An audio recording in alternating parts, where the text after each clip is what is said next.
আমার এক্সরে করার দরকার, আমার কি বলে রক্ত পরীক্ষা করার দরকার, আমার ট্রিটমেন্ট নেওয়া দরকার, এখনো কেন আমাকে টাকা খরচ করতে হবে? ভাই আমরা কি খরচ করছি তো নাকি? যদি 25,000 কোটি টাকা ওটা মমতা ব্যানার্জির পৈতৃক সম্পত্তি থেকে দিচ্ছে না, ওটা আপনার আমার মেহনতের টাকা, ট্যাক্সের টাকা থেকে 25,000 কোটি টাকা হেলথ বাজেটের জন্য বরাদ্দ হয়েছে।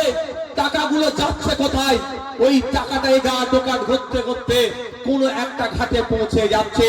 আর যাকে আপনারা স্বাস্থ্যমন্ত্রীর দায়িত্ব তুলে দিয়েছেন, যাকে ভোট দিয়ে যাদেরকে সরকারে নিয়ে এসেছেন, আপনি চেয়েছিলেন আপনার ভালো হবে, সরকার এসে বরঞ্চ আপনার পকেটটা কাটছে।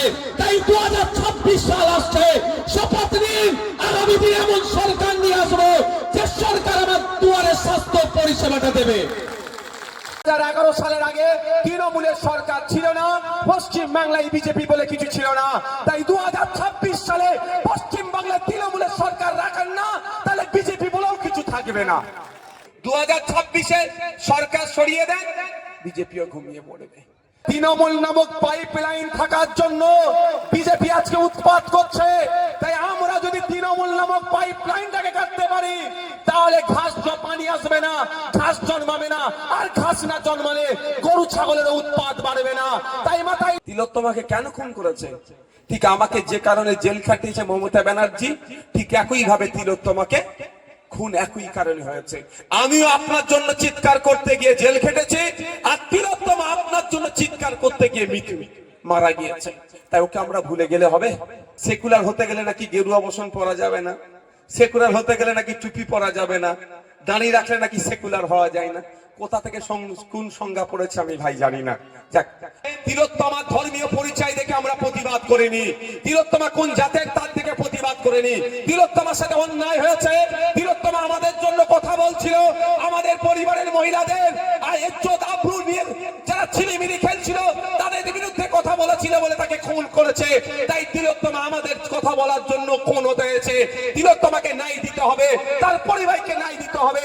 সেই জন্য আমি এখনো বলছি, যদি সঠিকভাবে তদন্ত হয়, তৃণমূলের ঘরের দামাল ছেলে অনেক ধরা পড়বে ওই মার্ডার কেসে যুক্ত। তাই চার্জশিটে উল্লেখ আছে, যেই দিন তিলোত্তমাকে যেখানে মার্ডার করে ধর্ষণ করলো, ওই করিডোরে প্রায় 54 থেকে 55 জন যাতায়াত করেছে। তাহলে ওই 54 থেকে 55 জন যাতায়াত যারা করেছে তাদেরকে ডেকে জিজ্ঞাসাবাদ করলে তো অনেক সত্য উদ্ঘাটন হতো ভাই, হতো না? এই তোমরা ওখানে কি করতে গিয়েছিলে? ইভেন শুধু মহাকুম্ভে, আপনার ওটা কোন জায়গা? উত্তরপ্রদেশে। তিনি গঙ্গা স্নান করার পরে তিনি মিডিয়ার সামনে বললেন, এর থেকে ভালো আর অ্যারেঞ্জমেন্ট হয় না। মানে কি হলো? ক্লিন চিট দিয়ে দেওয়া হলো না?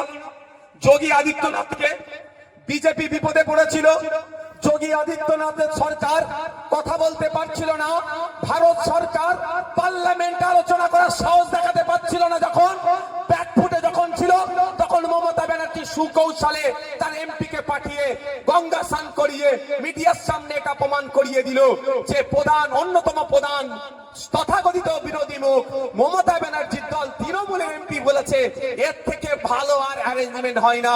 তাহলে নিশ্চিত ভাবে ওই সহজ সরল হিন্দুগুলোর দোষের কারণেই ওরা ক্ষতিগ্রস্ত হয়েছে, যোগী আদিত্যনাথের দোষ নেই।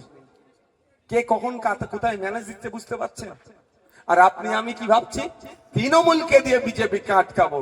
আর কিছু মানুষ ভাবছে বিজেপি তৃণমূলের অত্যাচারের হাত থেকে বাঁচতে গেলে আমাকে বিজেপিকে ধরতে হবে। আমি আপনাদের বলি, আপনি একে দিয়ে আটকানো মানে ওই আশা, আর ওকে আটকানো মানে এই আশা। এদেরকে দিয়ে কাজ হবে না। আপনারা একটা ছোট্ট শুধু আমি আপনাদের ফিডব্যাক নিতে চাই। কটা বাজে গো?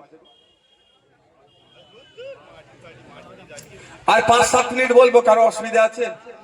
কারা শুনতে চান একটু? কোনো প্রকল্প বন্ধ হবে না, বরঞ্চ 1000-এর পরিবর্তে 5000 করে মায়েরা পাবে। 1000 কি 5000 করে মায়েদের ব্যবস্থা করব, শূন্য পদ পূরণ করব, হসপিটালে ডাক্তার থাকবে, স্কুলে টিচার থাকবে, আবার সরকারি কর্মচারীদের দিয়ে বাড়বে। এই যে আমাদের পুলিশ ভাই, এক কথায় কৃষকরা সার্বিকভাবে যাতে উন্নতি সাধন করে, স্বামীনাথন কমিশনের সুপারিশগুলো বাস্তবায়ন করতে হবে। সেই জন্য আপনি একটা লোককে ঠিক করলেন। সেই লোকটার নাম কি, পদটার নাম কি? Agriculture minister. স্বামীনাথন কমিশনের সুপারিশের মধ্যে একটা গুরুত্বপূর্ণ সুপারিশ আপনারা জেনে রাখুন। এখন তো ফুলকপির সিজন, পর আমাদেরকে সুযোগ দিন, কথা দিয়ে যাচ্ছি। পিজি হসপিটাল আপনার দক্ষিণ 24 পরগনায় একটা হবে, উত্তর 24 পরগনায় পিজি হসপিটাল হবে, ঝাড়গ্রামে পিজি হসপিটাল হবে, পুরুলিয়াতে পিজি হসপিটাল হবে, বাঁকুড়িয়াতে পিজি হসপিটাল হবে, মালদাতে পিজি হসপিটাল হবে, মুর্শিদাবাদে পিজি হসপিটাল হবে। দার্জিলিং এর মতো জায়গাতে পিজি হসপিটাল আমরা করে দেখাবো। দার্জিলিং এর মানুষকে, ঝাড়গ্রামের মানুষকে, আমডাঙ্গার মানুষকে, দেওয়াঙ্গার মানুষকে কলকাতায় পিজি হসপিটালে গিয়ে চিকিৎসা নিতে হবে না। এই পিজি হসপিটাল উঠে গিয়ে আমডাঙ্গার মানুষকে তার দরে এসে পরিষেবা দেবে, তার ব্যবস্থা আমরা করব। সম্ভব, এটা সম্ভব। কিন্তু পশ্চিমবাংলা সরকারের স্বাস্থ্য খাতের বাজেট কত জানেন? 25,000 কোটি টাকা। পশ্চিমবাংলায় 10.5 কোটি মানুষ আছে, 10.5 কোটি মানুষ আমরা পশ্চিমবাংলায় আছি, আর বাজেট 25,000 কোটি টাকা। তারপরেও আমাকে ঔষধ কেন কিনে খেতে হবে ভাই? আর বলে রাখছি, যদি আপনার জন্য সুপ্রিম কোর্টে যেতে হয়, নেতৃত্বদের তখন আর টাকা দেওয়ার প্রয়োজন নাই। আপনাদের বড় ভাইজান আমাকে নির্দেশ দিয়েছে, একজন ভোটারের নাম যদি বাদ যায় তার জন্য আইনি লড়াই করে সুপ্রিম কোর্টে যাওয়ার জন্য দিল্লিগামী ফ্লাইট নওশাদ সিদ্দিকী ধরবে আপনাদের জন্য। অলরেডি আপনারা জানিয়ে রাখেন, নমঃশূদ্র হতে পারে, মতুয়া হতে পারে, হিন্দু হতে পারে, খ্রিস্টান হতে পারে, দলিত হতে পারে, আদিবাসী হতে পারে, মুসলিম হতে পারে, দেখার কোনো দরকার নাই। কারো যদি আর্টিকেল 326 কে ভায়োলেট করে তার জন্য আইনি লড়াই, কেউ লড়ুক আর নাই লড়ুক, আইএসএফ তার জন্য লড়াই করবে। ভয় আপনারা পাবেন না, ভয় দেখানো হচ্ছে। যারা কাগজ চাইছে তারা বরঞ্চ কাগজ দেখাতে পারবে না। আপনি আমি কাল তো শুনি ভাই, বিনয় বাদল দীনেশের নয়, আশফাক কল্যাণ নয়, বেগম হজরত মহলের নয়, ঝাঁসির রানী লক্ষ্মীবাঈ নয়, আপনার মাতঙ্গিনী হাজরা নয়, প্রীতিলতা আব্দেদার নয়, ফুরফুরার পীর আবু বকরের আমরা তো আবু বকর সিদ্দিক রহমত, আমরা তো উত্তরসূরি নাকি? আমাদের কাছে কাগজ চাইছো? আমাদের পূর্বপুরুষরা স্বাধীনতা সংগ্রামী ছিল। আমরা কাদের? আমাদের পূর্বপুরুষ কারা? গান্ধীজি, নেতাজি। আমাদের কাছে ওরা কাগজ চাইছে। সেই সময় যারা ব্রিটিশদের দালালি করেছিল, ব্রিটিশদের যারা জুতো চাটা ছিল, তারা নাকি আমাদের কাছে কাগজ চাইছে। তাদেরকে আমি বলে দিতে চাই, 1952 সালের কাগজের ব্যবস্থা করা হোক, আমরা দেওয়ার জন্য প্রস্তুত আছি। 1952 সালে প্রথম ভারত স্বাধীন হওয়ার পরে প্রথম ভোটিং সিস্টেম এসেছিল। আপনার আমার পূর্বপুরুষরা ভোট দিয়েছিল, ওই কাগজ আমরা বার করতে রাজি আছি। চলো চ্যালেঞ্জে চলে আসো। ভয় দেখানো হচ্ছে।